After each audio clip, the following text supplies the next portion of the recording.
J'ai effectivement vu le terme info hacking dans un de vos dossiers.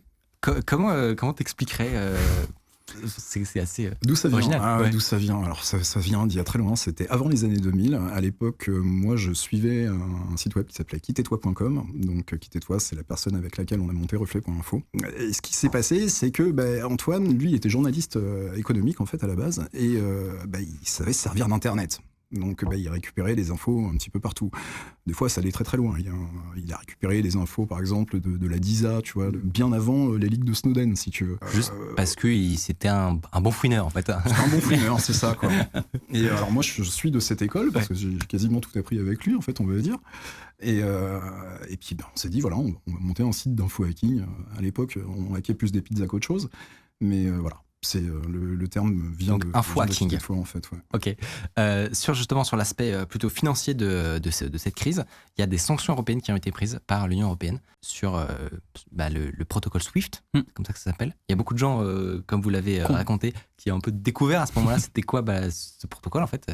Qu'est-ce qui sous-tendait l'ensemble des transferts mondiaux, des virements. Ça veut dire quoi concrètement pour les Russes si le fait qu'ils soient exclus de ce truc-là? Ouais, alors déjà, il faut commencer par comprendre ce que c'est exactement Swift. C'est pas un réseau parallèle, c'est pas un darknet bancaire ou un truc comme ça, c'est simplement une sorte de messagerie sur laquelle tu peux passer des ordres interbancaires. C'est également un livre de compte, un petit peu comme une blockchain, si tu veux, en moins bien, évidemment, parce que c'est très centralisé, contrairement au concept même d'une blockchain. Et le principe, c'est que quand tu as une transaction qui est passée d'une banque à une autre, tu as ce concept de non-répudiabilité. Donc ça veut dire qu'une fois que c'est passé, le transfert a été fait, donc du coup, ça veut dire que le mec qui a payé va être livré. C'est le machin, c'est clairement la norme mondiale, c'est le truc qui est le plus utilisé pour des paiements internationaux. Donc quand les Allemands vont payer leur gaz à la Russie, voilà, ils passent par ça. Et donc qu'est-ce que ça veut dire? Voilà, pour les Russes, on leur dit, maintenant c'est ciao, vous êtes plus sur Swift. Alors pour les Russes, directement, au début, pas grand-chose. Le gros problème, c'est que les entreprises, justement, qui vont exporter des trucs, elles vont pas pouvoir recevoir de paiement, elles vont pas pouvoir non plus payer. Donc là, au niveau import-export, tu sens tout de suite qu'il y a une merde. Les Russes, de leur côté, ont commencé à bidouiller leur propre système de paiement, donc ils ont un truc qui fonctionne déjà depuis quelques années. Mais c'est pas aussi gros que Swift. Il y a à peu près 400 organismes financiers, sûrement un petit peu plus. Et le truc qui est très rigolo, c'est que dans ces organismes financiers, tu vas retrouver, par exemple, des banques suisses et des banques allemandes. Ils sont une vingtaine en tout de trucs occidentaux. Donc, il y a toujours moyen. Même sans le Swift, il y a toujours moyen de faire un petit peu de trade. Et dans le paquet de restrictions, on a appris aujourd'hui que notre ministre, Bruno Le Maire, avait eu la bonne idée de dire que, alors je sais pas comment il va faire, de dire que les sanctions allaient également s'appliquer aux cryptos.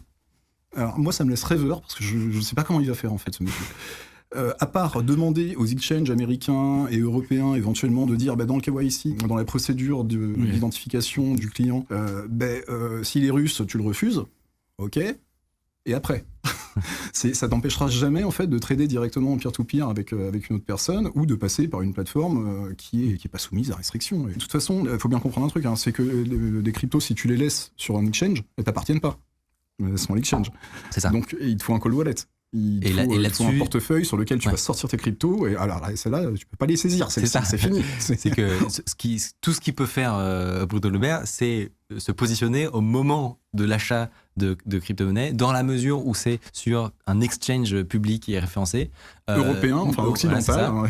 Après, sur le reste, ça fait beaucoup de conditions. Il n'y a rien qui est possible, même, voilà, ça fait quand même beaucoup de conditions. Donc peut-être qu'il espère freiner quand même un petit peu les grosses fortunes qui sont holdés sur du Kraken, du Coinbase et compagnie, ça aura peut-être un petit effet, mais je suis même pas sûr, parce que les mecs, je pense que vraiment qu'ils ont senti le vent venir, si tu veux, à partir du moment où ça fait 2 semaines qu'on parle d'infliger des sanctions, des virées de Swift et tout ça, les mecs, ils ont vu le vent venir, ils se sont dit, bon, écoute, moi, j'ai dans les coffres en Suisse pas mal d'or, j'ai pas mal de dollars, j'ai pas mal d'euros, écoute, je vais les vendre tout de suite, on sait jamais, et puis je vais peut-être acheter 2-3 bitcoins.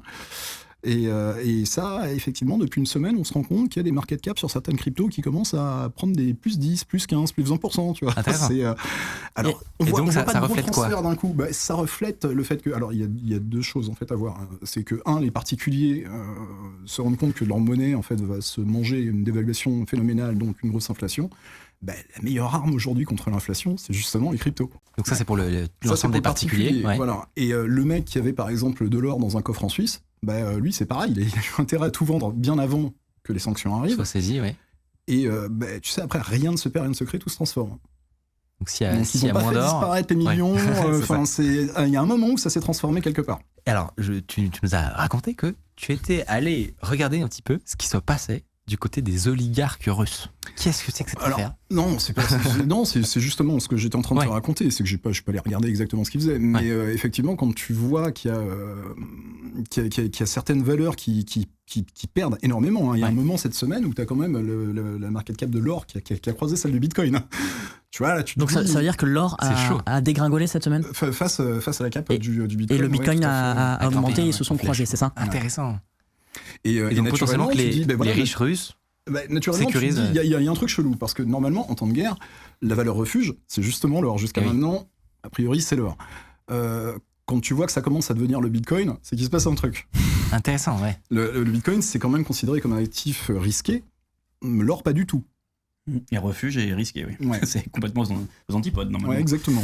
Mais ça a du sens. Là, en temps de guerre, apparemment, ça a du sens. Un autre sujet passionnant qu'on avait vu sur votre média, c'était cette histoire sur les caméras de surveillance ukrainiennes. Il y a quelqu'un qui s'est vraiment très très intéressé aux caméras de vidéosurveillance sur Kiev et qui s'est aperçu qu'il y avait beaucoup de caméras de vidéosurveillance qui étaient ouvertes et qui en admin, hein, évidemment. Qui étaient mal sécurisées donc. Voilà. Et n'importe qui pouvait s'y connecter avec sûr. le mot de passe. C'est le mot de passe par défaut, j'imagine. Oui, c'est le mot de passe par défaut, admin, arrobase IP, port 554, tu fais ouvrir un flux réseau, t'envoies ça dans VLC et pouf, t'as la Il vous a fait un tuto, là. C'est incroyable.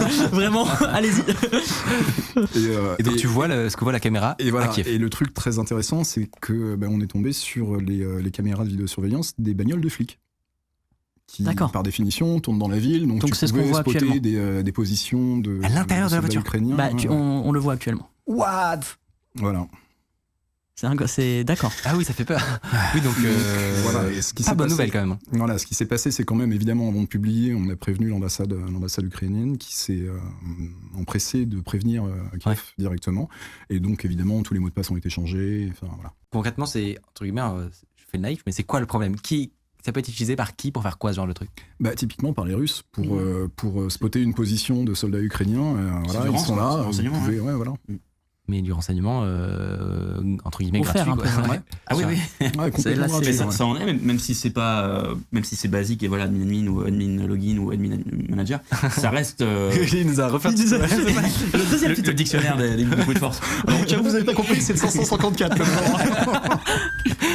Alors le problème, on en rigole, mais le problème est fixe du coup, donc tout va bien. Vous inquiétez pas. Mais vous ne pouvez plus faire ça. Encore une fois, question naïve. Comment vous tombez là-dessus, vous, dans votre démarche journalistique?